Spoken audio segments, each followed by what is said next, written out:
Todos conseguem visualizar o primeiro slide que está escrito compósitos? Sim. Sim, professor. Muito obrigado. Vamos lá, então. Os compósitos. O que são os compósitos? Vamos começar lá em materiais 1, para as duas turmas serve esta.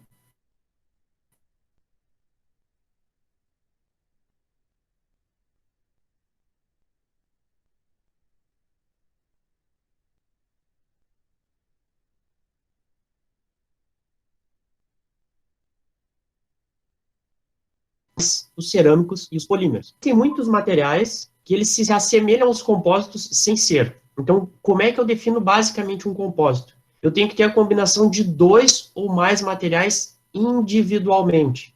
Ou seja, eles não se misturam. São materiais que têm que ser heterogêneos. A segunda premissa que normalmente a gente utiliza, que o objetivo dele é melhorar a combinação de propriedades, ou seja, que esse material, o compósito, ele não seja bom em apenas uma propriedade que nenhum dos seus constituintes é. Então, um exemplo mais clássico, eu ter baixa densidade com alta resistência. Ou seja, esse meu material compósito, ele vai resistir mais do que resistiria um metal, por exemplo, com uma densidade baixa que nem eu tenho de um polímero. Vamos pegar um exemplo de um polímero, o polietileno ou o PET, que é utilizado numa garrafa de água, por exemplo, que seria o exemplo mais simples de densidade, certo?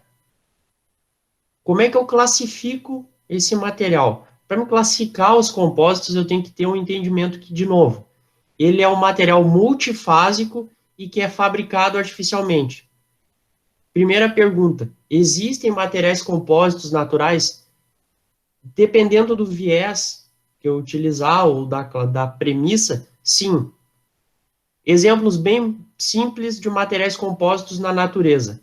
As madeiras, quase todas são de alguma maneira materiais compósitos, e até mesmo o próprio osso humano é um material compósito. Mas, via de regra, em termos de engenharia, o compósito, ele é artificial. Por quê? Porque ele vai atender propriedades que a gente não obtém no material das 3 classes anteriores individualmente. Muito bem. O que eu preciso entender? O material compósito, ele tem 2 fases. Ele tem uma fase matriz, que é a parte contínua. Vou habilitar aqui a canetinha. Que é essa parte mais em azul, né? Que é a matrix. E tem a fase dispersa, que ela pode ser normalmente descontínua e ela está lá dentro das matrizes. Só um momentinho, pessoal. Peço aqui, interrompendo a aula, que sempre tentem acessar o Meet antes do início da explicação, por isso que eu dou sempre 5 minutos, tá? Porque eu não consigo ficar saindo da apresentação e habilitando a entrada do usuário, certo? Então, de novo, tenho 2 fases. Por quê? Porque ele é um material multifásico, heterogêneo.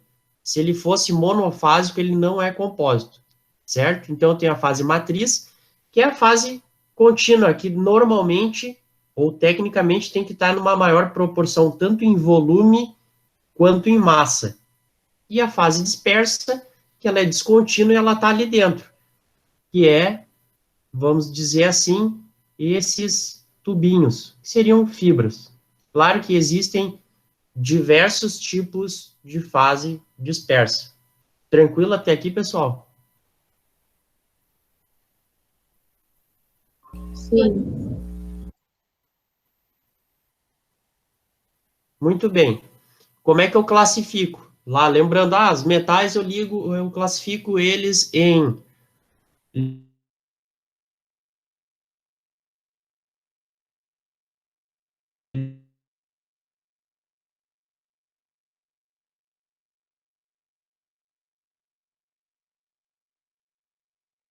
eu tenho uma outra.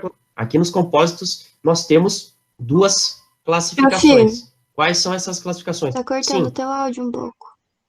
Só um pouquinho, vamos ver se melhora. Tá mais claro agora? Sim. Então vamos de novo. Existem duas classificações que a gente utiliza para classificar os compósitos. Uma em função da fase matriz, que é aquela que está em maior quantidade, e em virtude da fase dispersa. Vamos começar agora pela fase matriz. Quais são as finalidades vamos dizer assim, da matriz? A matriz vai transferir tensão, que são os esforços mecânicos, para a fase dispersa. É nessa transferência de tensão que eles ficam mais resistentes. E ele também, de certa maneira, protege a fase dispersa do meio ambiente. Pessoal, quando eu falo meio ambiente, não quer dizer só a natureza, o nosso meio ambiente. Pode ser, por exemplo, um material que está sujeito ao meio ambiente salino, certo? Um componente mecânico de uma plataforma de petróleo que está lá em contato com aquela água salgada, que é um ambiente nocivo, por exemplo. Então, a gente classifica em três tipos, que é o MMC, que daí é o compósito de matriz metálica, o CMC, que é o compósito de matriz cerâmica, e o PMC, que é o compósito de matriz polimérica. Aí vocês vão me perguntar, por que que aquele MC, porque aquilo ali vem do inglês, tá, pessoal? De Metal Matrix Composite. Então, vocês só precisam saber a primeira letra. A primeira letra, M para metal, C para cerâmico e P para polímero. Qual é o exemplo clássico do material compósito que a gente usa quase todos os dias e não percebe? As fibras têxteis das roupas são materiais compósitos. Aí vocês vão me perguntar, quem é a matriz? A matriz é a própria fibra, via de regra, num exemplo bem grosseiro. Onde é que está, vamos dizer assim, o incremento de propriedade que eu percebo numa fibra têxtil? Se eu pegar um tecido que só tenha todas as fibras no mesmo sentido, ele vai ser muito fácil de ser cortado. A partir do momento que eu faço o entrelaçamento que nem está ali na imagem, fica bem mais difícil de cortar, né? Porque eu vou ter que cortar fibras em direções distintas. Esse é o exemplo mais simples que a gente pode ter de, vamos dizer assim, de quanto é o reforço ou o aumento de resistência no material compósito, certo? Depois eu tenho a classificação em função da fase dispersa, que é o que a gente vai ver um pouquinho para frente. Qual é o propósito das fases dispersas? Num MMC, ou seja, no compósito de matriz metálica, é aumentar propriedades do tipo a tensão de escoamento, a resistência à fluência, ele resistir mais antes de quebrar. No CMC, no compósito de matriz cerâmica, eu dei um exemplo de resistência à fratura no plano. Por quê, pessoal? Nada mais é do que o cerâmico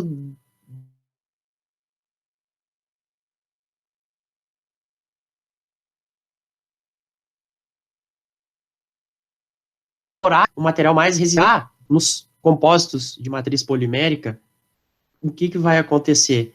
Normalmente, ele aumenta o módulo de elasticidade, deixa o material mais rígido, ele deixa ele mais resistente ao escoamento, ele aumenta o limite de resistência à tração, ou seja, a tensão máxima sobe e assim por diante. Quais são os tipos de fase dispersa que a gente trabalha? Os particulados, que nada mais são do que partículas, as fibras e a fase dispersa estrutural, que é um tipo bem específico. Até aqui tá tranquilo, o áudio tá melhor? Sim. Tudo bem. Então, a classificação de acordo com a fase dispersa. Nós temos os reforçados por partículas, e aí entendam, tem partícula grande, ou seja, considerando o tamanho barra volume na matriz, são partículas grandes, e eu tenho o reforço por dispersão. O que, que vai ser esse reforçado por dispersão? As partículas são pequenas e elas estão bem espalhadas, elas não estão, vamos dizer assim, acomodadas de maneira bem organizada. Depois, eu tenho o reforçado por fibras, que é a grande parte dos materiais compósitos utilizados atualmente. Eu tenho com fibras alinhadas, ou seja, elas vão seguir toda uma direção preferencial. E tenho, e aí são fibras longas no caso, e tenho reforçado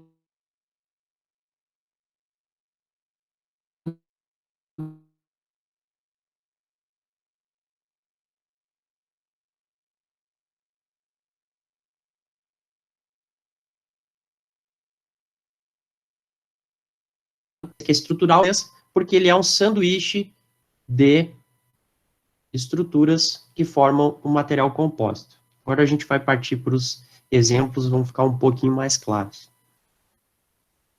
Então aqui, exemplos de materiais compostos reforçados por partículas.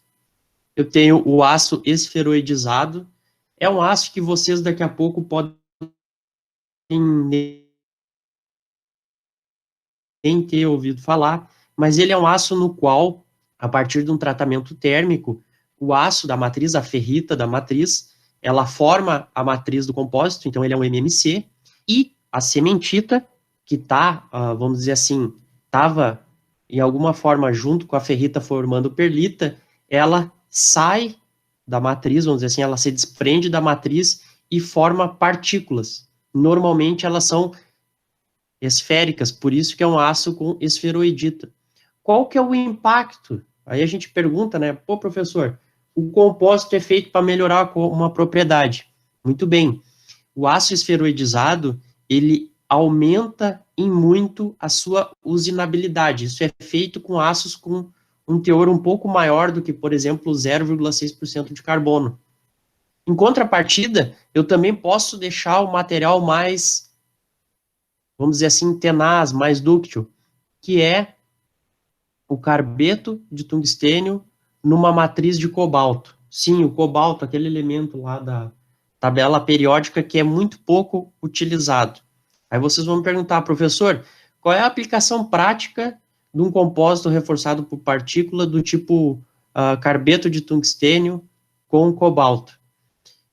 O grande problema das ferramentas de usinagem é que com o tempo elas vão desgastando porque elas vão perdendo a tenacidade porque elas são muito duras. O que tu faz? Esse material, esse carbeto cementado, ele consegue manter a dureza e usinar por muito mais tempo, retirar bem mais material com mais velocidade, porque ele fica mais tenaz, ou seja, ele resiste mais antes de quebrar o gume cortante. Por isso que ele foi desenvolvido. Então, assim, vocês já devem ter daqui a pouco nas aulas de usinagem ouvido falar das brocas de Vidia, HSS. Esse cara, ele está um pouquinho acima na qualidade, ele é mais caro.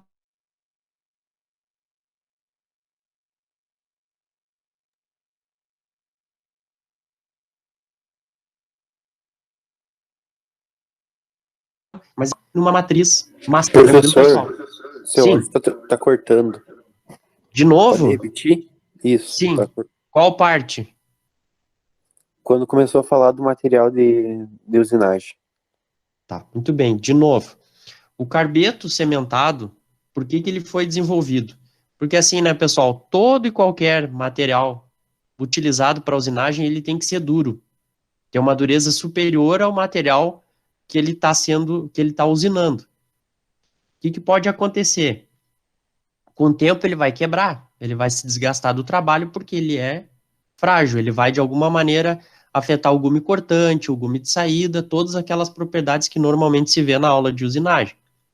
Quando eu crio um material com uma matriz dúctil, macia, entre aspas, eu consigo prolongar a vida útil dessa minha ferramenta porque ela vai resistir a esses esforços, ela vai demorar mais tempo para quebrar, porque ela ficou mais tenaz.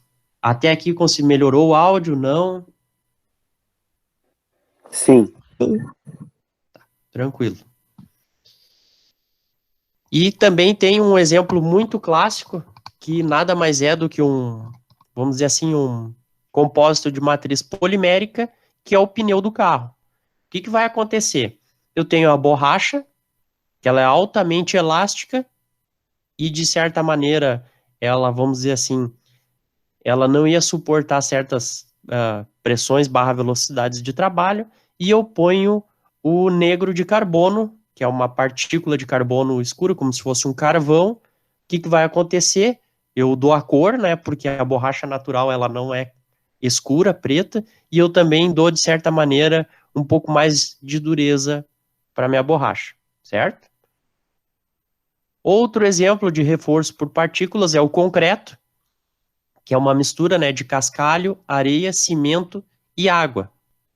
Então, o que vai acontecer? Por que eu ponho a areia e o cascalho? Na realidade, é o preenchimento dos vazios. Então, vamos dizer assim, que o cascalho, ele é a partícula. E a areia, de alguma maneira, ela é o reforço por dispersão.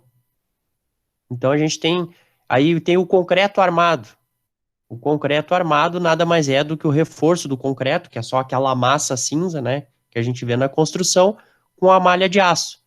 Qual é o efeito dessa malha de aço? Ela vai aumentar a resistência à quebra da matriz de cimento.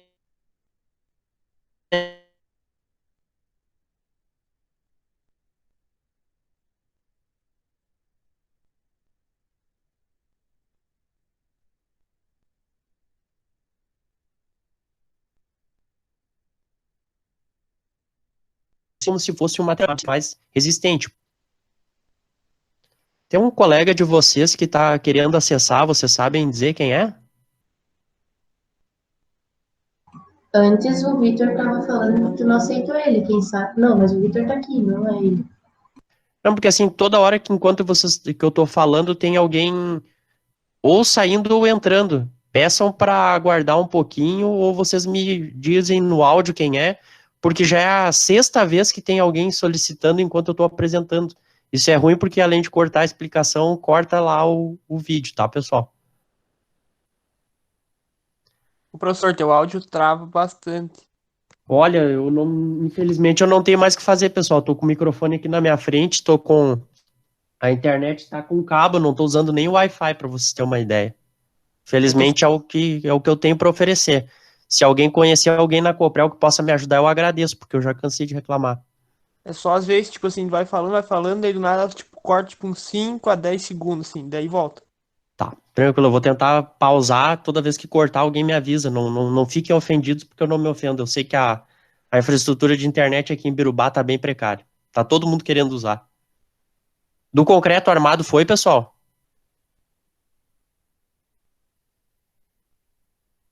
Sim.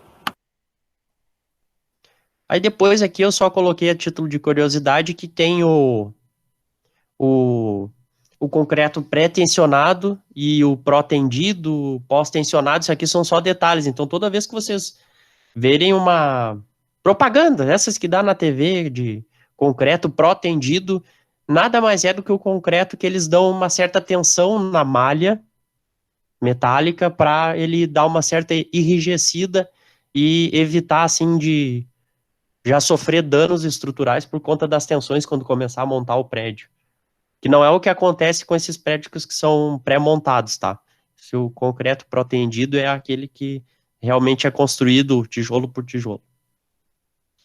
Aí depois tem a questão das propriedades, então, o módulo de elasticidade. Então, por que eu cito isso? A pergunta lá, a premissa inicial, diz que um melhora a propriedade do outro. O que vai acontecer, pessoal? Quando eu falo lá que eu tenho uma matriz de cobre com partículas de tungstênio, o tungstênio tem um módulo de elasticidade bem mais alto, porque ele é mais rígido que o cobre. Quando eu misturar esses dois para formar um compósito, por isso eu digo regra das misturas, o percentual de cada um deles vai entrar com um percentual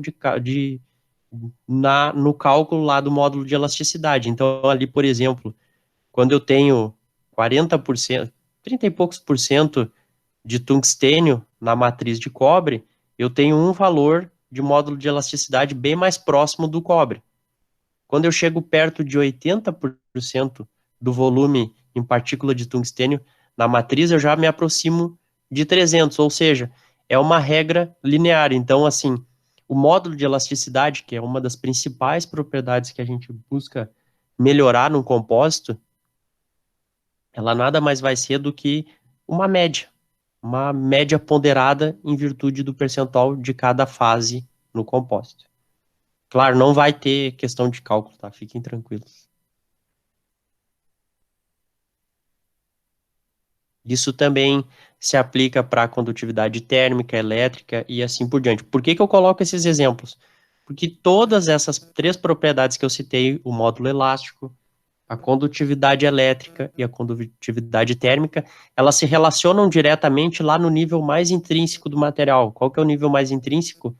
lá em termos das ligações químicas. Então, lá em virtude das forças de ligação, da dificuldade de romper ou de abrir uma ligação química lá naquele íntimo. Por isso que a gente sempre cita essas três qualidades, essas três propriedades. Tranquilo? Sim. Lá. Reforçado por fibras, então. Por que que falamos de fibras? A fibra nada mais é do que como se fosse um fio de cabelo, certo? O que que vai acontecer? Eu vou precisar de um esforço bem maior puxando pelas pontas um cabelo ou uma fibra para ela romper do que se eu tentasse cisalhar ela, quebrar ela pelo meio. Então, em virtude dessa propriedade de alta resistência à tração que as fibras têm, é que a gente, eu digo, né, os pesquisadores começaram a desenvolver os compósitos reforçados por fibras.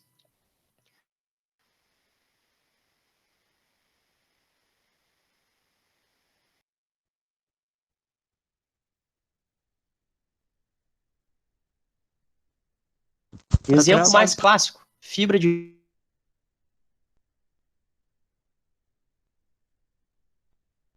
vidro.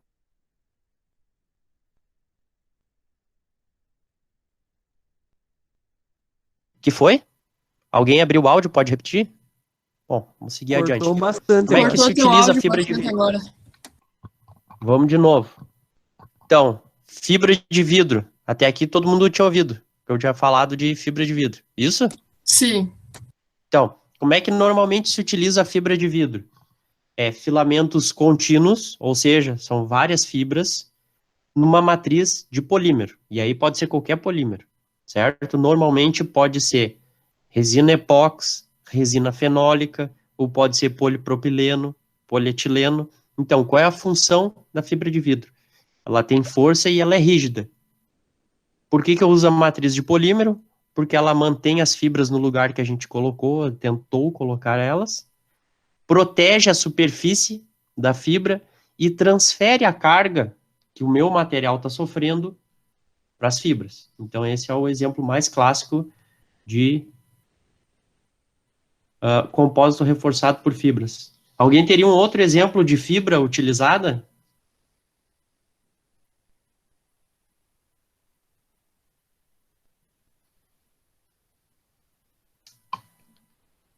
Jordano, tá aí? Tô, professor.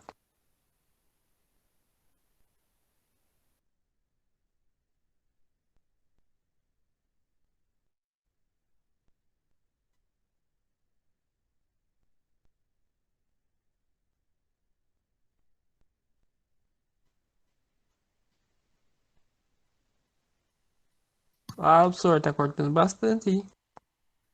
Se eu vou ter que processar a Coprel, mas fica tranquilo. Deixa eu fazer um teste aqui, só um momentinho. Tá bom, professor. Nossa, eu fiz um teste ontem na minha internet porque tava bem ruim, né? Deu download 1.77 e upload 0.05. Mas aqui é 120, Ana. Eu pago por 120. Melhorou um pouco o áudio? O áudio tá bom, só o problema é que volta e meia dá umas travadas. Eu não sei se Desculpem, eu de novo peço desculpa porque eu não sei mais o que fazer. Já aconteceu até com a aula da engenharia, de eu dar 15 minutos de aula e eu ter caído e continuado. Eu tirei do cabo, agora vou tentar usar pelo Wi-Fi. Jordano, me dá um exemplo aí, outro de fibra que pode ser utilizado. Tu deve ter algum exemplo, sei que tu gosta muito de motocross, talvez de Fórmula 1. Poxa, eu não entendi muito o que tu tinha falado antes, mas fibra de carbono, sei lá. Melhor exemplo, acertou, era isso que eu gostaria. Outro exemplo de fibra, pessoal, fibra de vidro. Fibra de vidro, vou dar um exemplo. Todo mundo já viu aquelas caixas d'água ou piscina, correto? Daquelas piscinas que tem, por exemplo, ali, quem tá indo em direção a Tapera, saindo aqui de Birubá, tem um lugar ali que eles têm umas piscinas expostas. Aquelas piscinas são feitas com fibra de vidro. Aí eu vou perguntar para vocês, mas fibra de vidro, o vidro não poderia ser um material cortante, o cara entrar na piscina e se cortar?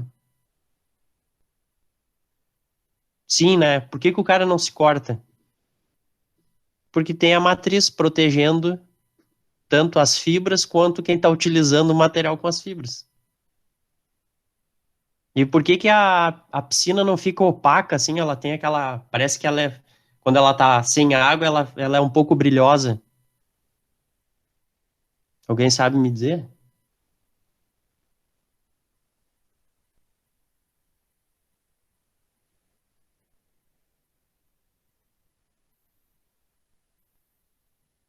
A piscina tem aquele aspecto um pouco mais brilhoso porque se coloca um revestimento, também para proteger a matriz da, vamos dizer assim, do ambiente. Alguém tem mais algum exemplo de fibra que é utilizada?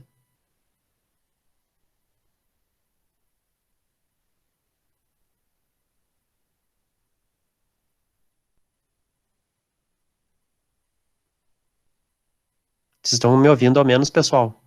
Que às Sim, vezes eu professor. caio aqui. Eu caio aqui e não tô sabendo. Me avisem se cair. Não estamos lembrados mesmo.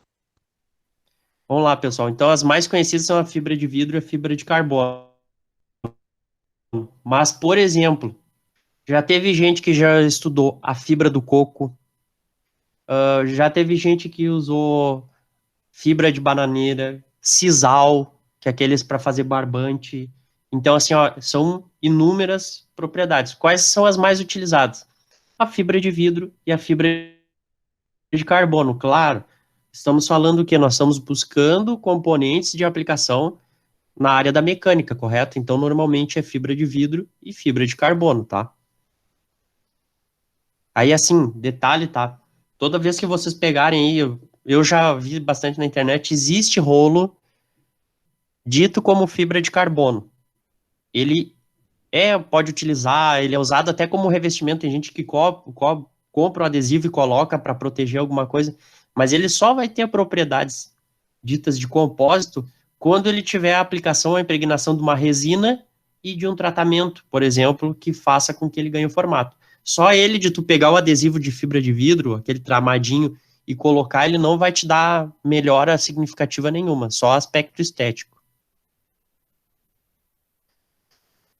Seguindo, então eu tenho alguns tipos de fibra, que são os whiskers ou os bigodes, é uma tradução livre, não levem a mal, que são monocristais finos, ou seja, eles não são partículas e não são fibras muito compridas, então eu estou falando aqui numa relação do tipo menor do que 1 milímetro. Eu tenho grandes relações comprimento-diâmetro, ou seja, o comprimento é muito maior do que o diâmetro.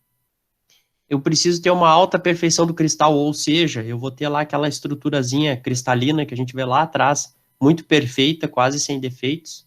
Eles são muito fortes, só que ele é muito caro de conseguir, porque eu tenho que ter um processo industrial lá, quase que científico, tecnológico, nem a gente diz, muito caro, então não vale a pena. E ele também é muito difícil de dispersar, ou seja, às vezes eu não quero as fibras todas bonitinhas, organizadas, eu quero elas bem dispersas, né, sem um lugar definido, sem que eu consiga, vamos dizer assim, dizer onde é que elas estão. Depois eu tenho a fibra propriamente dita, que ela pode ser policristalina ou amorfa, que nem a fibra de vidro, e geralmente elas são ou poliméricas ou cerâmicas. Daí eu tenho fibra de alumina, fibra aramida. Alguém já ouviu falar de Kevlar? Sim, professor. Sim. Kevlar é uma fibra aramida. Mas professor, por que Kevlar? É que Kevlar é o nome patenteado, se não me engano é pela Dupont, mas todas são fibras aramidas. Eu tenho a fibra de vidro E, que é um tipo especial, que normalmente é voltado para o módulo de elasticidade. Eu tenho as fibras de boro. Aí eu tenho o UHMWP, que é uma sigla que parece um troço muito absurdo, mas é o polietileno de ultra alto peso molecular. Só isso. É só uma sigla para dizer que é uma fibra de PE. Ponto. Que ela é muito, vamos dizer assim, não é robusta, seria um termo chulo, mas assim, elas têm um grande número de cadeias num pequeno espaço de densidade. E depois eu tenho fios e cabos. Quando eu falo fios e cabos, pessoal, eu quero dar a entender para vocês que são fibras longas, compridas, a ponto delas serem até mesmo contínuas, certo? Como é que eu poderia dar um exemplo? Quando eu vou fazer um pneu, eu tenho toda a borracha e tenho aquelas trilhas com arame de aço. Seria mais ou menos aquilo. O arame de aço faz toda a volta na circunferência, então ela é uma fibra contínua, certo? Os mais utilizados são metálicos, de aço, molibdênio ou tungstênio, certo? Claro que, assim, quanto mais alto o número atômico do cara lá na tabela periódica, mais tende a ser caro para eu conseguir fio, cabo, qualquer material desse elemento químico, certo, pessoal? Certo, professor?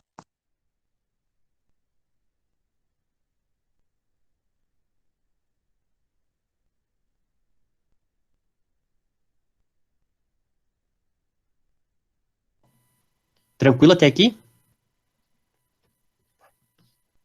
Sim, professor. Eu tinha caído, só para vocês terem uma ideia. Professor, tu parou de apresentar, foi intencional ou só, sei lá? Eu caí. Onde é que eu parei, Lara?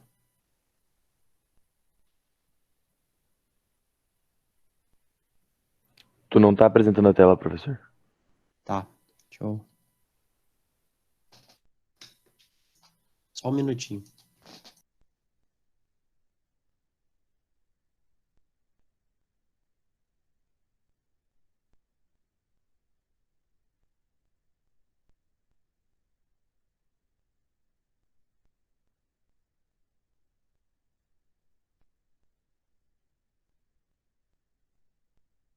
Vocês recordam onde que parou a apresentação? As fibras de vidro, acho que tava.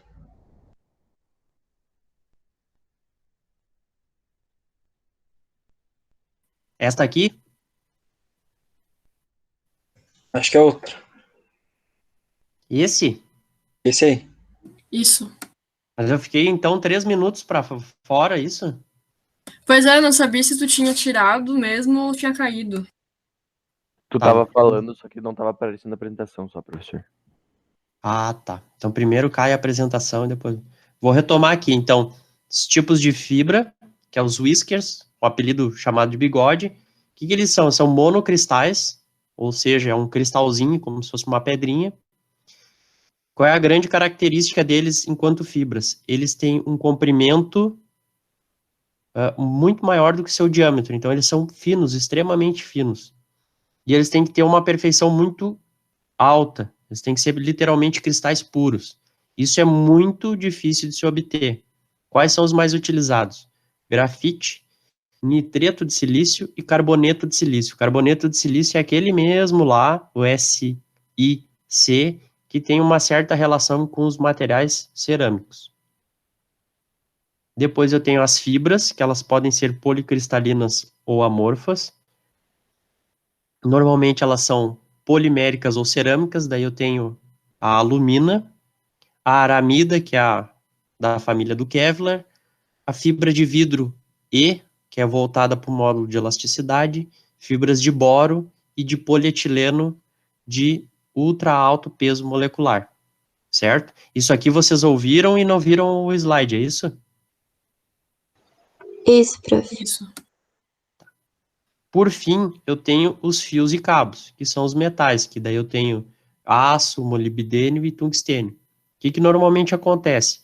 Esses metais, quanto mais alto o número atômico deles, mais difícil o processo para conseguir produzir fios e cabos. Então, mais caro fica o meu compósito. Claro que às vezes eu vou ter uma aplicação um compósito reforçado por fibras. E aí a gente chega neste ponto, certo? Bom, importância do alinhamento. Quando todas as fibras estão alinhadas, que nem no continuamente alinhado, que é a imagem à esquerda, eu tenho a direção longitudinal,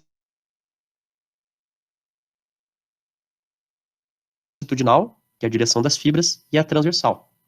Quando eu tiver, vamos dizer assim, fibras que não estão continuamente alinhadas, elas podem ter um alinhamento curto, que é a imagem do meio, e não ter alinhamento nenhum, que é o alinhamento aleatório. o que é o, vamos dizer assim, o mais comum? Se busca materiais com alinhamento de fibra aleatório. Para quê? Para que ele possa, em toda e qualquer direção, dar o aumento de propriedade que eu espero. Até aqui vocês, a apresentação rolou ok? Sim. Então aqui exemplos. Eu tenho o metal lá, que é uma, vamos dizer assim, uma matriz de molibdênio com fibras de nitreto de alumínio. Eu tenho, por exemplo, o vidro com as fibras de carboneto de silício, que daí aumentam muito a resistência à fratura, ou seja, é um vidro tipo Pirex, que é aquele utilizado lá no laboratório. Então são todas questões. E aí percebam as propriedades, né? O módulo de elasticidade do vidro normal é 76 e da fibra é 400. Qualquer coisa, qualquer percentual que eu tenha maior de fibra vai me levar a um aumento desse módulo de elasticidade, vai deixar esse meu vidro bem mais resistente, certo? Onde é que isso vai implicar? Eu vou conseguir utilizar esse vidro em altas temperaturas, por exemplo. Aí, por exemplo, tem a questão do carbono. O que seria o carbono? Eu fazer uma matriz, que eu vou usar um polímero e dispersar fibras de carbono nela, como, por exemplo, eu uso em discos de freio, certo? Aí, quando eles falam em resina pirolizada e tal, eu não vou me estender nisso aqui, porque na próxima aula eu vou falar do processamento de compósitos, como é que a gente cria os materiais compósitos, tá, pessoal? Mais a título de exemplo. E, por fim, vou colocar aqui, eu tenho os laminados, os compósitos estruturais. Os laminados, que nada mais é do que chapas que são empilhadas e ligadas através de uma resina, com uma sequência de empilhamento. Mais ou menos como é feito, por exemplo, a caixinha de leite, que é uma estrutura Tetra Pak, ela nada mais é do que um laminado. Também como eu posso fazer com tecidos, então eu pego tecidos com fibra a 0 graus, posso pôr a 45, a 30, 60, aí vai do gosto da pessoa. O que vai acontecer? Eu vou deixar o meu material mais rígido no plano, ou seja, ele vai resistir em duas direções, ao invés de ficar resistente numa só. E por fim, eu tenho os painéis sanduíche, que eu vou ter o núcleo, que é uma camada em colmeia, hexagonal, que vai dar uma alta resistência, e vou ter as chapas de revestimento, que vai ter uma camada adesiva, que vai unir a colmeia, a camada e a camada, a chapa de resistência, certo? Esses aí são os perfis mais utilizados, assim. Aí o exemplo de vida real que a gente percebe de painéis sanduíches, é uma caixa de papelão. Ela vai ter duas camadas de papelão normal liso e vai ter aquela camada corrugada, que nada mais é do que como se fosse a colmeia. Então esse é um exemplo de painel sanduíche. Dúvidas, pessoal? Apesar da péssima qualidade de som e de internet. Tranquilo, prof. Termos técnicos, dúvidas, pessoal? Tem algum termo técnico que vocês ficaram assim, professor, o que é isso? Nunca ouvi falar. Isso aqui a gente está indo assim, ó, a gente, lá nos aços, a gente usava os exemplos mais simples do cara fazendo uma espada na era medieval. Agora nós estamos indo quase chegando lá nos ônibus espaciais, nos carros de Fórmula 1 de última geração, as coisas mais, vamos dizer assim, estado da arte, que é a expressão que a gente usa, né, as maiores novidades em termos de engenharia são esses materiais. Claro, eles já eram utilizados lá atrás. O exemplo mais básico que a gente dá do primeiro compósito utilizado, quando ia fazer uma casa de barro e o cara colocava capim, algum outro material para deixar o barro mais, vamos dizer assim, mais resistente, mais firme, aquilo já era um material compósito.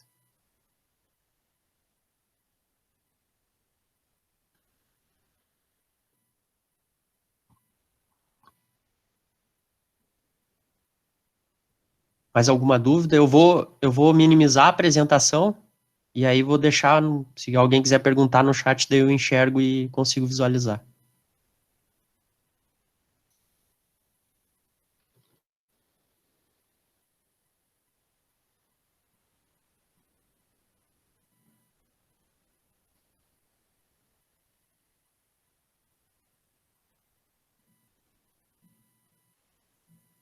Imagino que até quarta-feira eu tenha terminado de postar a atividade para as 2 turmas.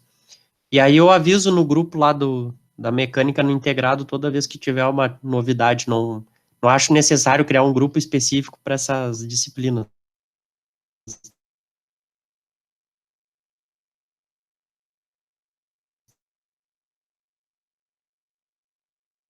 Só.